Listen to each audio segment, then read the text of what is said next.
6 elims. You see Martos also still in the lobby. As we get closer to the top 10, Wolfie's continuing to take shots here, but not finding anything right now. The player next to him does own that wall, so just going to go one over. Wolfie's an excellent example of timing the shot, timing the push. Doesn't have to move out too far ahead of the circle if he doesn't want to. You do get a little bit of that leeway. You have a chance to look back exactly as he's doing now and look for chances to take shots at players that are still on the move. Some shots from up above, that combat shotgun range, very effective. Basically the perfect range to scope in, ADS, and take those shots, see if he can get full damage on it. Shot from above, third-party opportunity at the fish down below. Is he going to pick it up? And he does indeed, up to 41. 3 players left.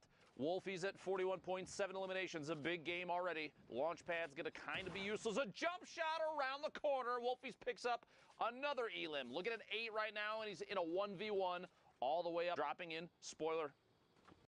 Looking for any chance he can. Take an opportunity to take a shot. 25 builds, both players sitting on about the same amount of material, so it's going to go into a heads-up 1v1 here. Someone's going to drop in on the other.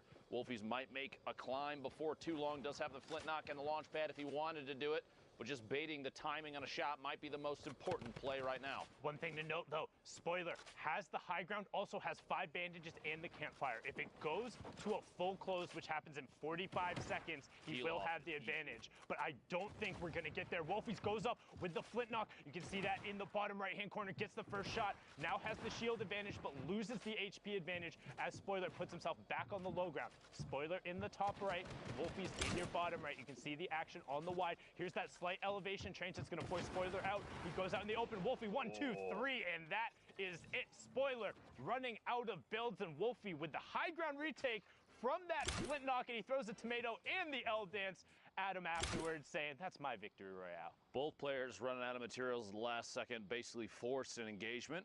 The height advantage, I think, in my opinion, paid off the most, especially because you got a player forced out of the storm to try and go for a shot.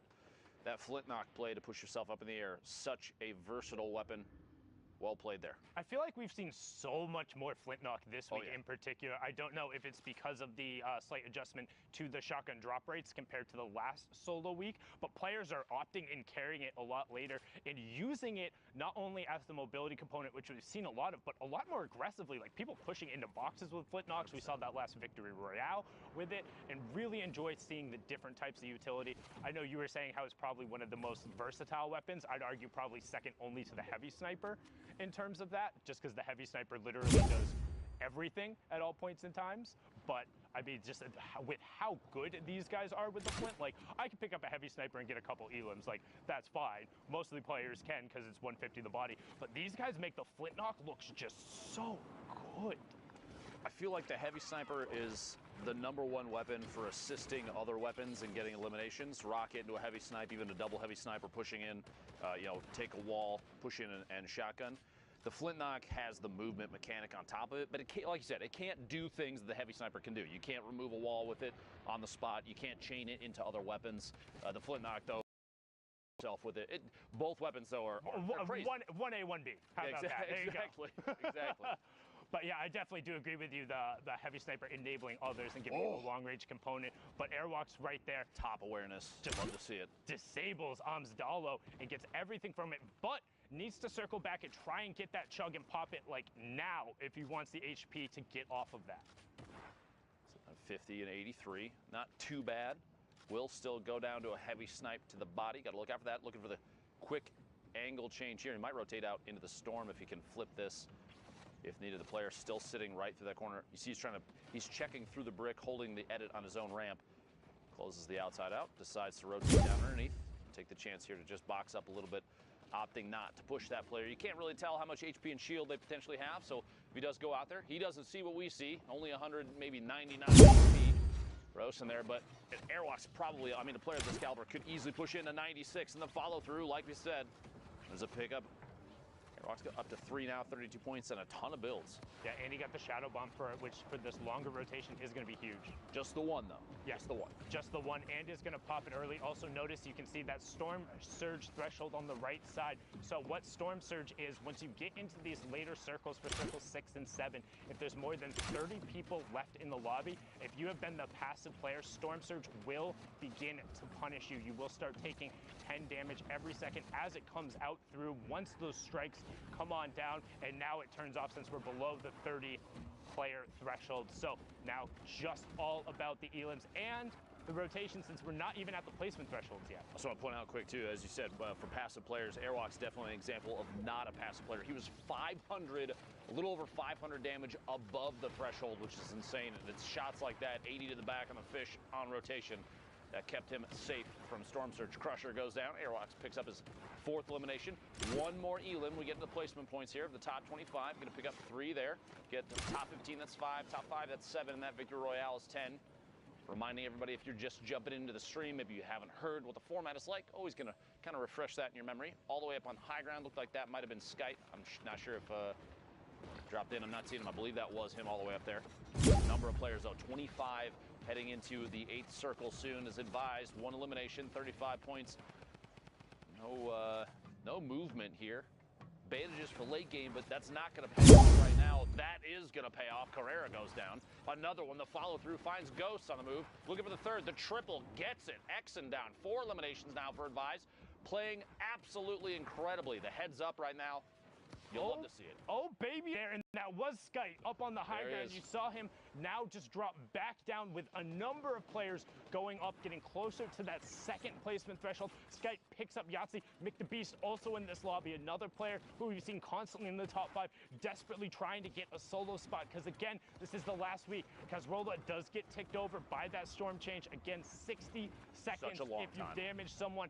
Random siphon coming through, and we're into the top 15 now with Airwalks on the mid-tarp and looking for more targets. Imagine a situation you get a tag on someone and 50 seconds later they get eliminated by the storm. You get that siphon at just the right moment. Could be so clutch. The timing could be so important on that. 11 players left, 10 now as Sky goes down to the feed. Swaggy picks one off. 6 eliminations for Airwalks. Push through this wall, find a player on the rotation from behind. Back-to-back shots, takeoffs, gets eliminated. Airwalks picks up another one. He's doing so well at finding people on the edge of the storm, getting next to him, and then just dipping out for a second. But the one thing you notice, he never dips out into the storm for longer than enough to take more than 1 tick. It does take a second to go through, and Majestic actually just picked up a triple of his own because of those storm changes. 1 player he elimed, 2 got ticked over from the storm. That should be the player potentially up on the high ground, but now we have our top 5. Airwalks, 2 builds left, is running with that campfire now, but is sitting on 7 elims. Advise all the way up on the high ground. Majestic was on the low ground with Mick the Beast. Airwalks in the bottom right-hand corner gets traded out by Mick the Beast. Zadek drops down in the shadow form. He's not jumping around, so the player doesn't know where he is. 80 to the body. Can he find it? Pushes through with a combat. Says, I don't need a pickaxe. I'll just take your wall anyway. Brilliantly done there, but now can he win the 1v1 from the low ground? Player is 1 box directly above him. He hears it. You see the fake ramps out. He goes up, edit off the side, takes the high ground, drops down on top of 1, 2, 3. He gets it. Literally waiting till the last second. The fake out on the ramp with just, he had 1 build left at the last second. So he was literally the most, almost the most efficient he could possibly be with all the materials that he had left. Opts to move up a different ramp, throws his opponent off, drop in from above.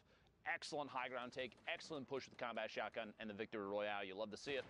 Well done there from Zadek now. You see Marcotte and Fool right on the edge of the zone. An intense little 1v1 right now. Trap does go down defensively. Fool saying, I'm having absolutely none of that. You can see he wants to try and get the materials that are there. Trap does get broken on the other side by Marcotte. And now you get a nice little box fight. So this is one of the things, if you want to learn how to get good at competitive Fortnite, learn to fight from a box. Blows the whistle, says it's time to go. The whistle to signal the push. Honestly, oh, that's very funny. Push in there. Fool gets 2 taps there. The shotgun follows through a 92 crit. Gets him the elimination. Gonna double back, pick up the rest of that wood, anything that he can top off with. Oh, shots coming in from the sides. Gonna have to wall himself off, double air, and Ops, instead of popping the minis, to shadow bomb, just because I think the fear of positioning there and exposure, maybe adding a little too much tension. Did take 1 more tap on the move. Gonna have a chance to heal up. Meanwhile, the top of this hill, thick with players. Where they stacked up, trying to make rotation here. 41. Waxy there from the stream. Trick Pog taken forward. Crew also in the match was 2nd last time we saw him there. We got a number of duo qualifiers over on the side there. Players looking to get their solo spot. You see Kuma using the stink to try and force the player forward, and then editing out. Boom, there goes the 2nd one, knowing they can't stack in volume. And Quadra, that one smells. Go get yourself a gas mask. Try and queue back up. We're sitting on 3. Elam's now holding the edit. He's going to try and peek on through, deciding to apply a little more pressure. Oh my gosh, the back-to-back. The stink bombs, very lethal, especially at this point in the game. You have to realize these players understand if there's people that were caught rotating, got tagged up significantly, and didn't have the ability to heal, as will be the case quite often in games like this where you have so many people in such a tight space. There's a good chance that people that are boxed up in front of you are potentially missing HP, maybe some fall damage, maybe they got hit by multiple people on rotation. They could have been, I mean, we even saw a Shadow Bomb player get shot just moments before that, and we're about 50 HP. That is a good opportunity to just chuck the stink in there, maybe do an HP check, see if they're low, and in this case, it pays off. 2 eliminations with basically no effort. And as you said before, we're looking to get the player count down to 30 before that Storm Surge goes away. We're sitting at 38 above for Dave, 32 players left, so 2 more need to go down.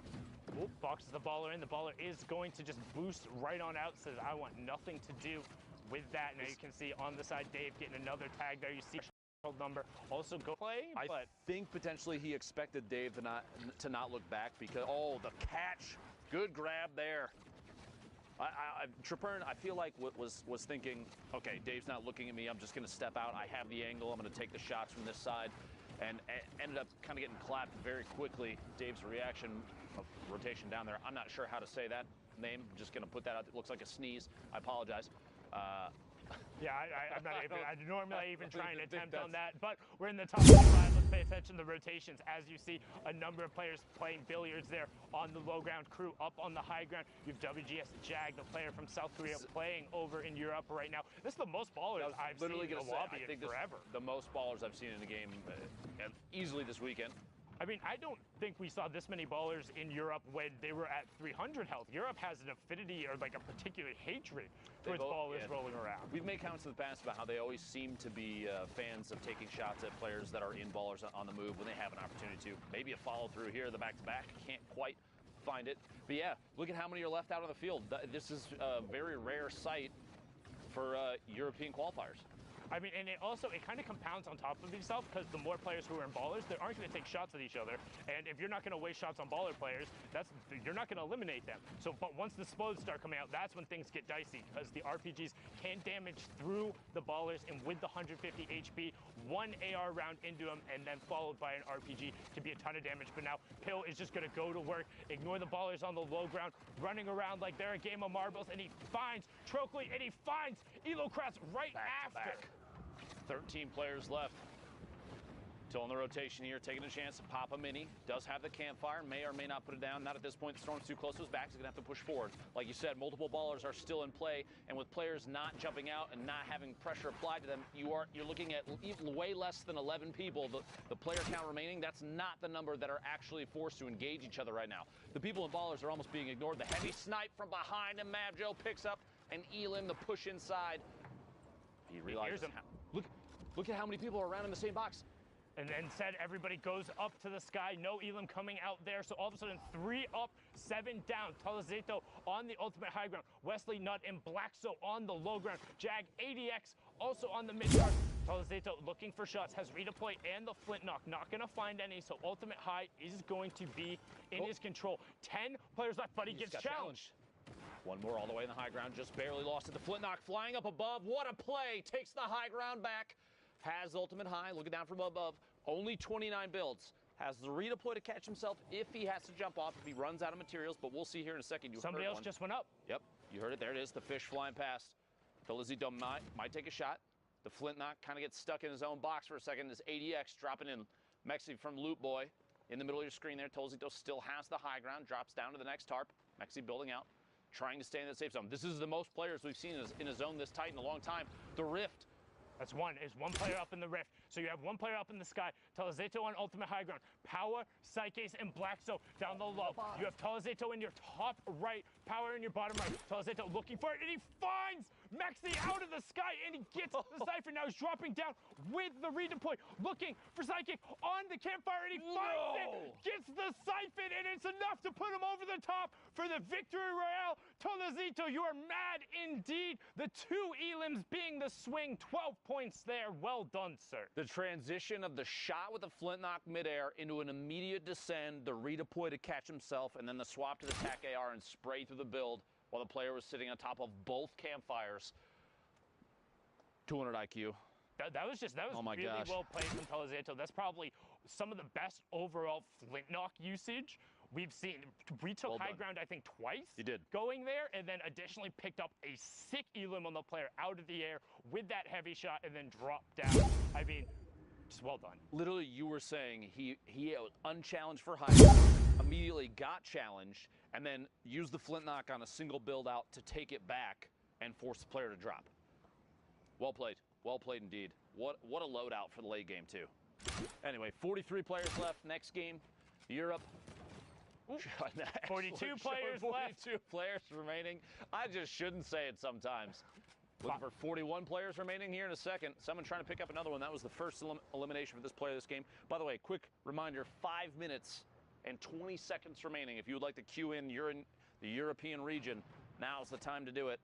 Those last couple in. This is the last week for solos to qualify to punch that ticket to New York City. Don't forget it.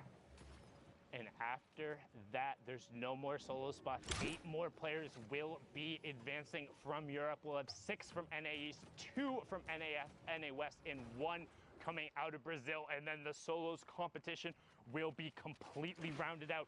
These are the final moments. Again, don't forget, we will go a little bit longer than the queue times because the average game of full Fortnite is about 26 minutes long. So need to let everyone finish up, get all of those results tallied in, because every single time, it's going to come down to the last match of the server, those top point lobbies. And right now, Motor is trying to make a case to get into one of those lobbies as he's sitting in this cone looking for a peek. 42 players remaining, so again, everyone playing absurdly safe. Nobody wants to put themselves at risk, and Motor recognized that, trying to pile in on that player as Paquito and Freck get taken down, and we have our top 40, Tohaj, being taken down as well, and we're still 14 players away from the first placement threshold. Get into the first full move circle here in a second. Circle 6 to 7, transition to the northwest.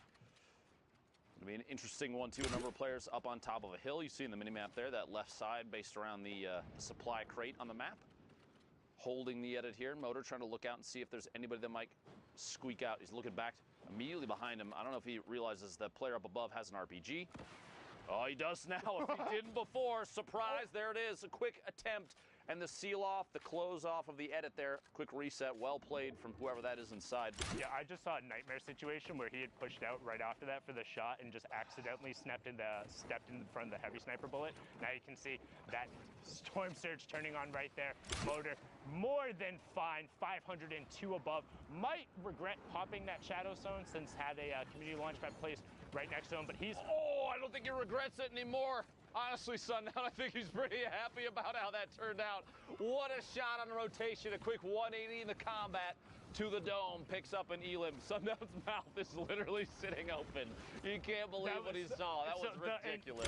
One thing that players might not be aware of, he bunny hopped right there to get maximum distance. So what that is spamming your jump button right as you hit the ground to get a little bit of extra horizontal distance, and it carried him past the player. So he 180 and one hit him with the combat. That's what I talk about when, like, sometimes I feel like these guys are playing a different game than I am. Oh, yes, I know for a fact I could do all of those things. That's not Fortnite. I don't know what that is, but that's not Fortnite. That's some craziness.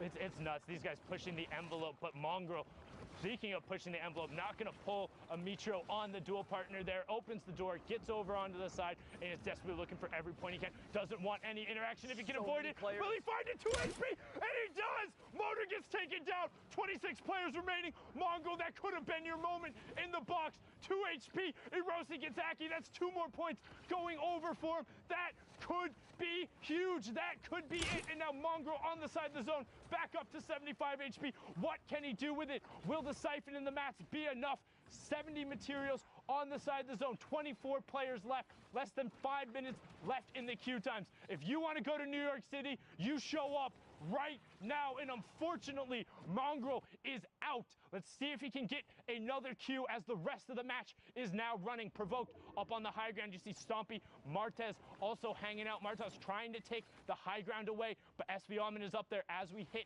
the second placement threshold. Top 15 now. Stompy picking up another elimination in the feed. Provoked at 3 eliminations from Fnatic here. Stompy picking up actually another one. Stompy absolutely owning the feed. Provoked trying to box up, stay alive, very edge of the zone. Takes the chance, an opportunity to pop that slurp and get a little bit of a tick. Moves forward, trying to top off the HP.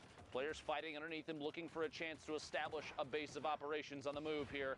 And it's going to be difficult. Does get the mini off, though. Looking for players from behind.